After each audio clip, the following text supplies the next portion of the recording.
नमस्कार बंधुरा पिंकिर विश्व यूट्यूब चैनेले आपनादेर सबाइके स्वागत। आज आमादेर काश्मीरेर डे 4 और आज के आमरा चललाम सोनमार्गे। এই আমরা অর্ধেক রাস্তা প্রায় পৌঁছেই গেছি। একটা জায়গায় একটু ব্রেক নিয়েছিলাম চা কফি খেতে, তারপরে আবার আমরা চলতে শুরু করেছি। বন্ধুরা একবার দেখুন কাশ্মীরকে কেন জান্নাত বলে। কি সুন্দর যে ভিউ না, মানে তখন মন যেন ভরে যাচ্ছে যে সত্যি কোথায় এলাম, আর যেন যেতেই ইচ্ছা করছিল না। আমাদের যে হোটেল থেকে কার প্রোভাইড করেছিল সেই কার এই পয়েন্ট অবধি এলো, তারপরে এখান থেকে আবার আমাদের নতুন করে গাড়ি ভাড়া করতে হয়েছিল, যেটা ওদের নিয়ম। এই পয়েন্ট থেকে পর থেকে আর প্রাইভেট কার যাবে না। তো যাই হোক, এবারে এখানে আমরা গরম জামাগুলো পরে নিচ্ছি আর চারিদিকের ভিউটা আমরা দেখছি যে আমরা এই টপে উঠবো। মানে সোনমার্গের মধ্যে পড়ছে জজিলা পয়েন্ট, 0 পয়েন্ট। তো ওখানেই আমাদের যাবার উদ্দেশ্য। একটা ইনফরমেশন আপনাদের দিয়ে রাখি, এখান থেকে যে গাড়ি ভাড়াগুলো পাওয়া যায় এখান থেকে কিন্তু প্রচুর ওরা দাম চড়ায়। প্রথমেই বলেছিল 16,700 লাগবে, একদম 0 পয়েন্ট অবধি যাওয়া হবে। আমরা তখন বললাম আমাদের দরকার নেই, আমরা আগে দেখছি। এরমভাবে বার্গেনিং করতে করতে সেটা 5,000-এ এসে পৌঁছেছে। তো যাই হোক, এই যাওয়ার পথে অমরনাথের থেকে যেখান থেকে যাত্রা শুরু হয় সেখানে আমাদের যিনি নতুন ড্রাইভার ভাই উনি দেখালেন এইখান থেকে হচ্ছে অমরনাথ যাত্রা স্টার্ট হয়। মানে আমরা ওপর থেকে এটা দেখছি। ভবিষ্যতে আমার যাওয়ার খুবই ইচ্ছা আছে, কিন্তু কবে যে শিব আমাদের টানবে জানি না। সুইজারল্যান্ড, এটাই সুইজারল্যান্ড।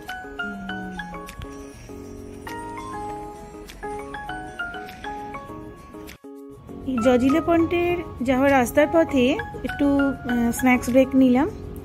আর দেখুন আমার ছেলে বরফ পেয়েছে, মানে খুবই সামান্য বরফ, এইটুকুই বরফ পেয়েছি আমরা। কারণ যে সময় আমরা এসছি এই সময় বরফের পিক সিজন নয়, নভেম্বরের ফার্স্ট উইক থেকে বরফ পড়া শুরু হয়। আর একটা কথা, সোনমার্গে কিন্তু ডিসেম্বর থেকে মার্চ মাস অবধি যাওয়া বন্ধ থাকে, এত বরফ পড়ে, যাওয়ার কোনো রাস্তাই তখন আর থাকে না। করতে হবে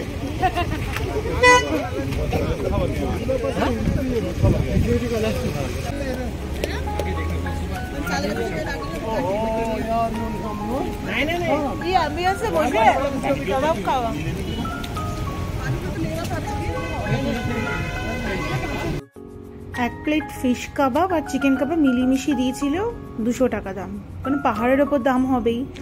আর দেওয়া হয়েছিল অর্ডার ম্যাগি, এই 20 টাকার ম্যাগি 80 টাকায় বিক্রি করছে।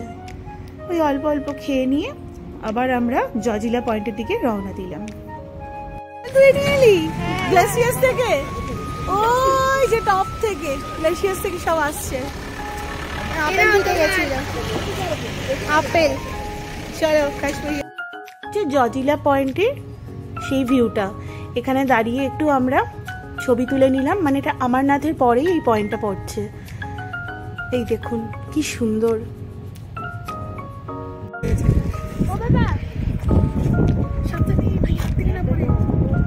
এটা হচ্ছে নিচের দিকটা, ন্যাচারাল হাওয়া।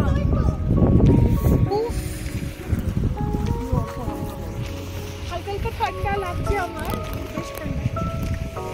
ওপরটা তো বেক করে আসলো, কি হবে দেখ। ওইদিকে ভিউটা জুম করে নে একটু, দেখ কত উপরে চলে আসছে, দেখেছিস? কথা ছিল যে আমরা জজিলা পয়েন্ট আর ওই 0 পয়েন্ট অবধি ঘুরে আমরা রিটার্ন নেব, কিন্তু পরে আমরা মত বদলালাম, বললাম যে আমরা কার্গিলটাও দেখবো, মানে লাদাখের দিকে যেখানে কার্গিল বর্ডার। তো ড্রাইভার বললো এক্সট্রা 2000 টাকা দিলেই হয়ে যাবে। এই 0 পয়েন্টের ওপর দিয়ে আমরা পাস করছি, উনি বললেন আমরা রিটার্ন যখন নেব তখন আমরা এখানে আবার দাঁড়াবো। এখন আমরা সোজা যাচ্ছি কার্গিল বর্ডারে। 1999 সালে কার্গিল ওয়ারে তো প্রচুর আর্মি তখন নিহত হয়েছেন। মানে সত্যি তারা যদি না থাকতো আমাদের দেশকে কে রক্ষা করতো। যাই হোক, এই রাস্তা দিয়ে আমরা যাচ্ছি, এখানে ট্রেনিং চলে এবং আর্মিদের জায়গায় জায়গায় ক্যাম্প করা আছে। Natural car wash.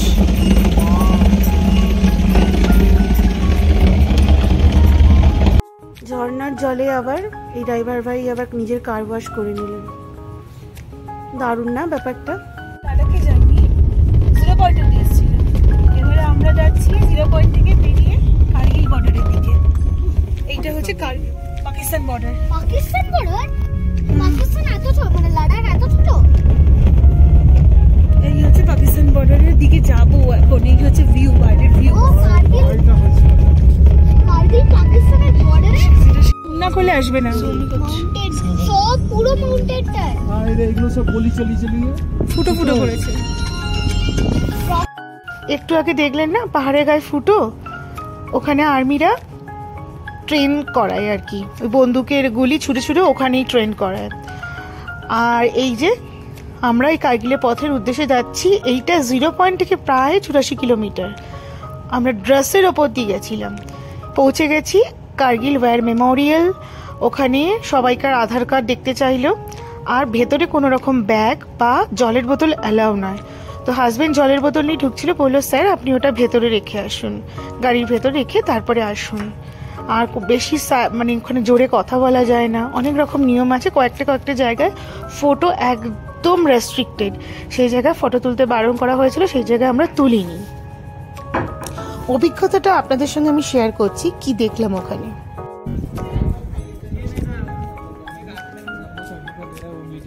फोटो निकालना नहीं। कौन सा फिर से बोलिए? ये जो लंबा शॉट है ना सर, उसमें सिर्फ फोटो वीडियो नहीं निकालना, बाकी इस एरिया में आप फोटो वीडियो निकाल सकते हैं। अच्छा। सिर्फ स्टैंडिंग पोजीशन से यहाँ से आगे किसी भी जगह बैठना अलाउड नहीं सर। बैठना है गेट के दोनों वाले बेंचेस लगे। পার হয়েছিল, আগে আরো ঠান্ডা ছিল। ওই উপরে বাংকার রেখেছিল। তাহলে বাংকারগুলো কোথায়? ওই উপরে, পাহাড়ের উপরে। এখন আছে? এখন সব ভেঙে গুঁড়িয়ে দিয়েছে। এটা পুরো একটা ফাঁকা ল্যান্ড ছিল, ওই কোনে কোনে সব বাংকার বানিয়ে রেখেছে। কোথাও বসতে পারো। ইনি হচ্ছেন বিক্রম বাত্রা, যিনি শহীদ হয়েছিলেন এই কার্গিল ওয়্যারে। ওনার ভূমিকাটা যেটা ছিলেন, উনি টপ বাঙ্কে উঠতে গিয়ে একদম শত্রুর সাথে মোকাবিলা ফ্রন্ট থেকে করেছেন এবং আমাদের দেশকে বাঁচিয়েছেন। কাশ্মীরকে পাকিস্তানের থেকে আলাদা করতে পেরেছে, যেখানে পাকিস্তান পুরো কাশ্মীরটাকে নিতে চেয়েছিলেন। এত সাহসী যোদ্ধা, সেই জন্য মানে সিনেমাটা যেটা সের সাথে দেখানো হয়েছিল যে কমই দেখা যায়। সত্যি উনি বলেছিলেন একটা কথা, ইয়ে দিল মাঙ্গে মোর, ওনাকে সেলাম। আর ইনি এই স্যার যিনি দাঁড়িয়ে আছেন, ইনি পুরোটা ব্রিফলি বলেছেন যে কার্গিল ওয়্যারে কি ঘটেছিল, কোনটা বাত্রা টপ যেখানে বিক্রম বাত্রা গিয়ে ঝান্ডা লাগিয়েছিল সেইটা, তারপরে হচ্ছে আরেকটা ছিল রাইনো হর্ন আর টাইগার হিল। এইগুলোর ওপরই ফাইটিং হয়েছিল পাকিস্তানের সঙ্গে ইন্ডিয়ান আর্মির, তাতে হাজার হাজার ইন্ডিয়ান আর্মির জান চলে গেছে। এই হচ্ছে পুরো কার্গিল ওয়্যার মেমোরিয়াল। এখানটা আমাদের ছবি বা ভিডিও নেওয়া যেত। আর একটা আছে ভেতরে মিউজিয়ামটা যেটা রয়েছে, পাকিস্তান থেকে যে সমস্ত ওয়েপন্সগুলো উদ্ধার করা হয়েছে সে সমস্ত ওখানে রাখা রয়েছে। এবং পাকিস্তান থেকে যারা যারা মারা গেছিলেন সোলজাররা, পাকিস্তানি সোলজাররা, তাদের বডি নিতে তারা ডিনাই করে পাকিস্তান সরকার। সেই জন্য ইন্ডিয়ান আর্মিরা পুরো যা একজন মৌলবীকে ডেকে পুরো পরম যত্নে তাদের দেহ সমাধি করা হয়েছিল এবং সেসবের ছবি দেওয়া রয়েছে। সেই সমস্ত ছবি তোলা বারণ, তো ভেতরে আমাদের কোনো ওরকমভাবে আমরা তুলিনি। তারপরে ওখান থেকে আমরা বেরিয়ে গেলাম, ওখানেই বসে আমরা খাওয়া দাওয়া করলাম। আমি খেয়েছিলাম হচ্ছে কারি চাওয়াল, হাজব্যান্ড রাজমা চাওয়াল, আর একটু মোমো নেওয়া হয়েছিল। নিয়ে আমরা আবার তখন নিচের দিকে নামবো, কারণ আমাদের ড্রাইভার বলছিল একটু তাড়াতাড়ি করতে, কারণ সন্ধ্যে হয়ে আসছে। তখন প্রায় 4:30 বেজে গেছে, কারণ উনি বলেছিলেন যাওয়ার সময় 0 পয়েন্টটাতে দাঁড়িয়ে কিছু ছবি টবি তোলাতে। 0 পয়েন্টে এবারে চলে এলাম। যাওয়ার 0 পয়েন্টটা থেকে বললাম না 84 কিলোমিটার দূরত্ব, তো 0 পয়েন্টে এসে একটু ছবি টবি তুলে নিলাম, কারণ তখন প্রচণ্ড ঠান্ডা লাগছিল, হি হি করে কাঁপছিলাম। তারপরে আমরা এখন হোটেলে যাওয়ার জন্য প্রস্তুতি নিচ্ছি, কারণ আমাদের মেইন পয়েন্টে যখন নামালো তখন হচ্ছে 6:30 বাজে। আমাদের যিনি এই ট্যুরের জন্য ড্রাইভার আছেন বললেন অনেক দেরি হয়ে গেছে আপনাদের আসতে। তা আলটিমেটলি বাড়িতে ফিরতে ফিরতে মানে হোটেলে ফিরতে ফিরতে প্রায় তখন 9টা।